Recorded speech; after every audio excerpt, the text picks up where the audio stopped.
یہ جا رہا ہے، وہ آ رہا ہے، وہ جا رہا ہے، یہ آ رہا ہے، اس کو وزیر لاؤ، اس کو مشیر لاؤ، اور سفیر لاؤ. سنا ہے نا سفیر؟ آگے سننا ہے کہ کس کو.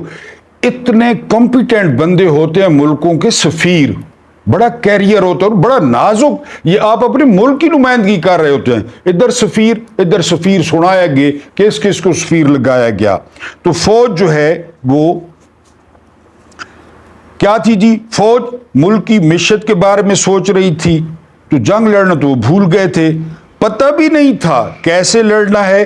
تبھی کوئی برما میں لینڈ کر رہا ہے، کوئی سیالکوٹوں میں نس رہا ہے، بھاگ گئے، لڑے بھی نہیں. بھائی آج عمران خان صاحب نے کہا ہے کہ جنگل کا بادشاہ تاریخ دوہرا رہا ہے 71 کی. آج دیکھ لیں، فارم 47 تبدیل کیے جا رہے ہیں، کاغذات نامزدگی چھینے جا رہے ہیں، شاعروں کو اٹھایا جا رہا ہے، سیاسی ورکروں کو پکڑا جا رہا ہے، پھر وہی سارا کچھ. SIFC بنائی جا رہی ہے، معیشت ٹھیک کی جا رہی ہے، $100 ارب ادھر سے آ رہا ہے، $190 ارب ادھر سے آ رہا ہے، بھتیجی وزیر اعلیٰ ہے. اور جب لگ گئی جنگ اور جب آ کے گرے خدا نخواستہ گولے. آپ دیکھتے نہیں ہیں کہ ایئر فورس کی کارکردگی کیوں زبردست ہوتی ہے جب بھی موقع آتا ہے؟ ذرا سوچ رہے ہیں. نیوی کی کارکردگی زبردست ہوتی ہے جب بھی موقع آتا ہے. ذرا سوچ رہے ہیں. دھمالا، ہاں جی، یہ مقدمے بنا رہے ہیں، سیاست ہو رہی ہے ملک میں، تو جنگ کو لڑنا یہ بھی بھول جائیں گے. جوان لڑ رہا تھا، تب بھی جوان زخمی وہاں کیمپوں کے اندر موجود ہوتے تو بریگیڈیئر صاحب نس جاتے تھے. اوپر سے ہیلی کاپٹر تھے، انہوں نے جا کر سائن کیے تھے نا، فوجی جوانوں نے سائن کیے تھے وہاں پہ. اب اس وقت جوانوں سے پوچھتے نا کہ ہم سائن کریں، کراتے تھے نا، کراتے ریفرینڈم. انہوں نے جا کر سائن کیے تھے. بھائی ہم ہار گئے، ہم نے نہیں لڑنی جنگ. سارے گول نہیں لڑی تھے، نہیں بالکل. دنیا کی تاریخ بھری پڑی ہے یار، مختصر فوجوں کے ساتھ، مختصر وسائل کے ساتھ بڑی طاقتوں کے سامنے کھڑی ہوئی ہیں قومیں.